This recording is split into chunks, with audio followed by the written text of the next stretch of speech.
Attention please. This uploading is only for educational purpose. No intention to infringe copyrights. Learning English with subtitles. GPITRAL. Follow us.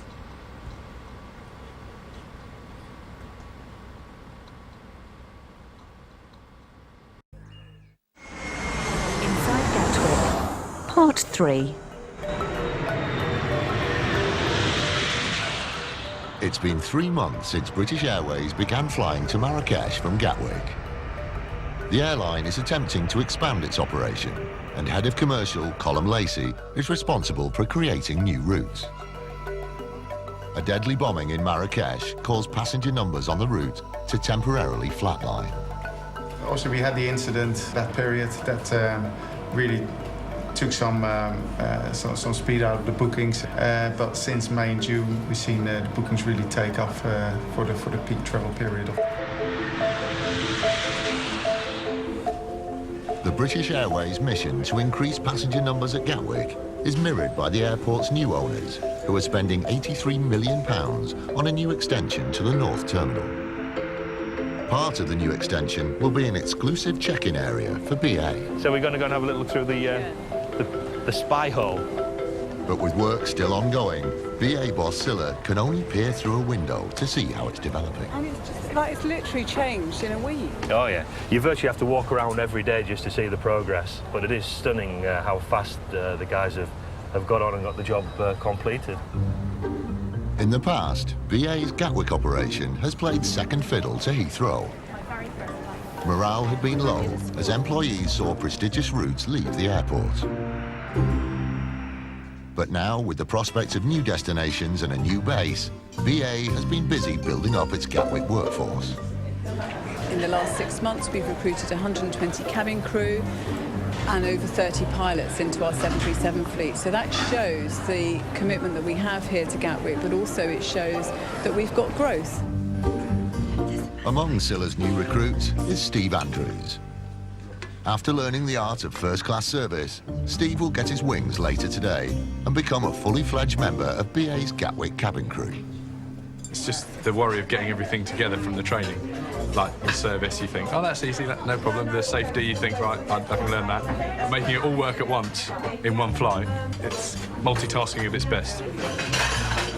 If you have 2 customers in 4E&F and they both order the hot English breakfast, when it's put down in front of them, we need to ensure that it looks exactly the same, OK? Now, if you all turn your protein round to 6 o'clock for me. Sausages at 6 o'clock. Oh, OK, sausages at 6. It makes such a big difference, OK? Trying to offer a better quality service than its competitors is all part of Scylla Maisie's fight-back strategy at Gatwick. That's nicely presented. Like it's nice and clean, very simple.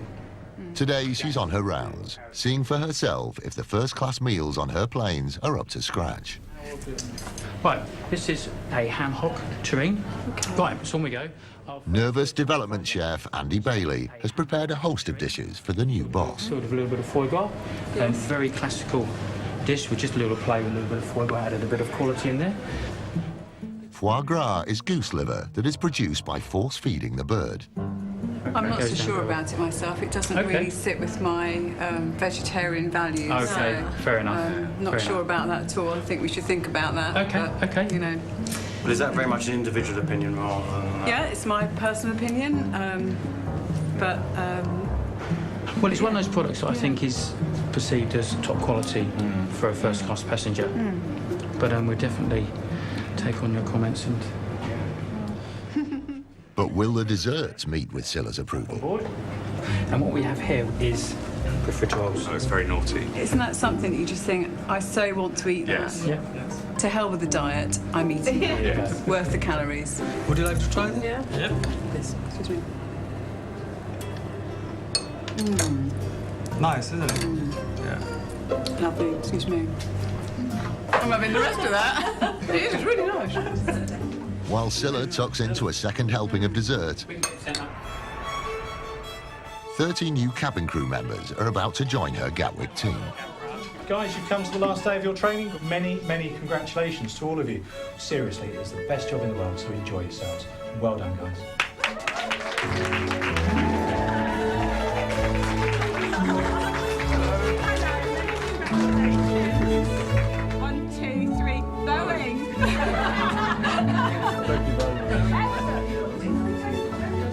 Much better. Yes, very good. As good as I'd hoped. Cabin crew are rostered on a shift pattern 2 months in advance.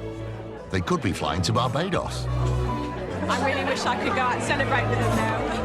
Or they could be getting up at 5 a.m. to fly to Manchester twice a day for a whole week. We've given them the weekend off as well. They're going to need it. Some of them got early doubles on Monday morning.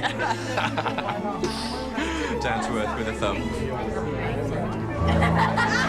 The new cabin crew staff pose for a group photo. Steve and his fellow recruits get their wings in time for Gatwick's summer season, the busiest period of the year and crunch time for all the airlines. How many bags are checking in? One. For Jackie and Shirley, flights to the Caribbean always throw up surprises. Okay, no one's interfered with the bags? No, that's... Okay, that's fine then. Okay, ma'am. Okay, What's her name? What's her name? Jackie. Jackie. You know my name, Rowan. Rowan. Nice. Lovely to meet you. Nice to meet you. And oh, can I have your number? My number? No. Wait, are you married? Well, you're still laughing and you're laughing. Why you be like that? You always ask me, everybody knows us here. When I'm back next week, I will... Okay, look out for me. I'll be right here. Okay, all right then. Keep safe, take care. Bye, have a good trip. He wanted that upgrade bad. He must have done if he wanted my phone number. If only there wasn't a desk between the two of us. A view from the plane as it flies above the clouds. On his way to Barbados is Steve, who's still getting to grips with life in the air. I haven't had a full sick bag handed to me so far. That was certainly something that will stay with me for a while. Glamour. It was warm. So same again, chicken. Today, Steve is serving passengers in Club World. The cost of a club ticket could run to thousands of pounds, so customer expectations are high. Is it prawn starter, wasn't it? The prawn, did you have? Oh, very sorry. Long-haul airlines like BA make most of their profit from their premium cabins. Would you like a drink from the bar? Passengers who are willing to pay a good deal extra for their flights will also tend to choose the airline which offers the best service. Out of 10, what would we go for? That's not too bad. Room for improvement, that's always good. On a sun-drenched day, the plane arrives in Barbados. Once the passengers have exited the plane, the cabin crew are free to leave. The crew can now relax and have 2 days in Barbados to enjoy the sun. In spite of the exotic backdrop, they're keen to dispel a few myths about life in the skies. It's not, people think it's glamorous, and it is, and look where we are, but you do have to contend with tiredness, catch up in your sleep when you can, but you also have to have fun, because that's part of the job.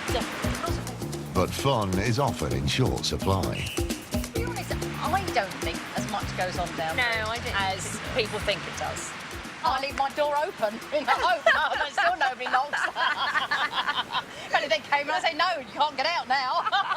Yeah, she locks the door behind. I think I've only had one or two. I've had none. Oh, you must have done. Nobody knock on my door now. I think they're all scared of me.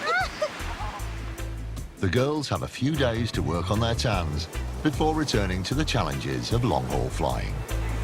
The only time I ever question what I'm doing is 4 o'clock over the Atlantic, turbulence, absolutely shattered. Clearing up sick or something. That's the low point, I think. This is definitely the high point. But I couldn't imagine doing a 9 to 5 job. No, I couldn't. Couldn't do Look at it. the view from our office window. I know. Flanked with palm trees, the girls sunbathe on a glorious sandy beach. Back at Gatwick. Airlines are always looking for new ideas to stay ahead of the competition. BA boss Silla Maisie has met up with one of the airline's most frequent business travellers, Andrew Solon, who has racked up nearly 1.5 million air miles, sometimes flying 3 times a week. This will be handed over from Gatwick Airport in just a few weeks' time, so you can see. Fantastic. You can even see the airplanes arriving, so you feel like you're at an airport. But also great for your staff. Andy sits on BA's Customer Advisory Board. For the business traveller, it is all about speed. If I get through security quickly, I will have more time to shop. Right. Having spent so much time in airports and on planes, Scylla uses his wealth of knowledge to gain a market edge over her rivals. I know some airports are dealing with aromacology, so when you arrive and you alight from aircraft, you smell freshly cut grass or brewing coffee, and it gives you a really clean, fresh, energizing smell. And that's coming through the air conditioning vents. It's almost subliminal. You don't notice it. If you go to airports in Japan and you arrive in the morning, you hear birds chirping outside. But you're actually inside the terminal, and it's just a tape being played. Of course. One idea that Scylla wants to experiment with is having a chef on board long-haul flights. Can I help you in any way? Well, I'm interested in the blue cheese and broccoli tart. Lovely. Can I just check they don't have any red peppers in or blue? After working in airline catering for over 18 years, this is the first time that Chef Andy Bailey will actually witness passengers eating the meals that he's developed. What you have is you have your 3 choices of vegetables and you have 2 choices of sauce to go with that. Andy has designed all the menus on the plane today, from first class to economy. But there's one thing that from now on he won't be serving. As from now, on our new menus, we're actually not going to use any foie gras. It's probably seen its day. It's dinner time and the rush is on. Andy prepares a plate of food, carefully positioning the meat, potatoes and vegetables. But Andy's high standards must be met. I would present it to him. The plate is placed upon a silver platter. But will the passengers approve of the new menu? The first-class passengers are served their meals. It's crunch time. Andy goes to get feedback from the passengers on his dishes, starting with club and first class. Very well. Did you enjoy your appetizer? It was lovely. Which one did you have? Very fresh. I had the salad. Any specific dishes that you'd like to see in future, maybe? Spice it up a little bit. Oh, really? It's difficult to say what could improve, because it was excellent. No, that's lovely. Thank you very much. But what will the economy passengers think? I had the sausage and mash. Did you enjoy that? It's lovely. I had the chicken curries. Was it nice? Yeah, it was lovely, really nice. Fruit or something would have been nice. Lovely. But actually, it was a lovely meal. Lovely. Thank you very much. Right. It's very nice to go on board and actually see my food and the unit's food and the passengers tasting it, enjoying what they're actually tasting. So far, Scylla's new initiatives seem to be paying off. Inside Gatwick. End of part 3.